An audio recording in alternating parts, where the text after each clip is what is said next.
লাগেজের স্তূপ এবং ভোগান্তির কারণে যাত্রীদের এই ক্ষোভের দৃশ্য এখন ভারতের গুরুত্বপূর্ণ সব বিমানবন্দরেরই।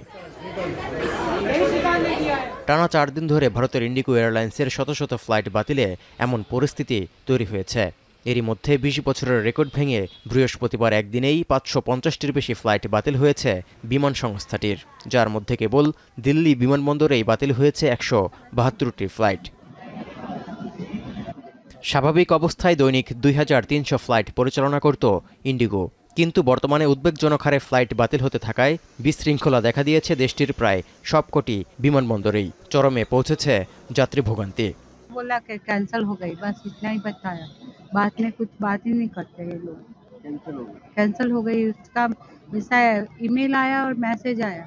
এমন পরিস্থিতিতে যাত্রীদের কাছে বারবার ক্ষমা চেয়ে ইমেইলে বার্তা পাঠাচ্ছে ইন্ডিগো। দিল্লি সহ দেশের বিভিন্ন বিমানবন্দর মিলিয়ে শুক্রবারও 400টি ফ্লাইট বাতিলের শঙ্কা করা হচ্ছে। এরই মধ্যে দিল্লি থেকে ছেড়ে যাওয়া ইন্ডিগোর সব অভ্যন্তরীণ ফ্লাইট শুক্রবার মধ্যরাত পর্যন্ত বাতিলের ঘোষণা দেওয়া হয়েছে।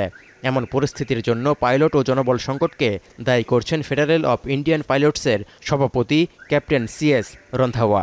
पहली चीज़ जो मैं बताना चाहूँगा कि वहाँ पायलट शॉर्टेज है, और पायलट शॉर्टेज की वजह इसलिए है क्योंकि पहले उनके पायलट जो हैं वो कम फ्लाई करते थे, और उन्होंने सोचा कि हम इन्हीं से काम चला लेंगे, तो वो जो एक्स्ट्रा पायलट्स जो रखते थे वो अभी हैं नहीं। জনবল ঘাটতির কথা স্বীকার করেছে ইন্ডিগো এয়ারলাইন্সও। এর আগে গেল মাসেও 1132টি ফ্লাইট বাতিল হয়েছিল ইন্ডিগোর।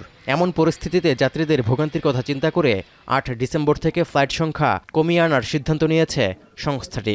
চলমান বিশৃঙ্খলার মধ্যে ইন্ডিগো কর্তৃপক্ষকে তলব করেছে দেশটির এভিয়েশন নজরদারি সংস্থা DGCA। তৌহিদুর রহমান, এখন বিশ্ব।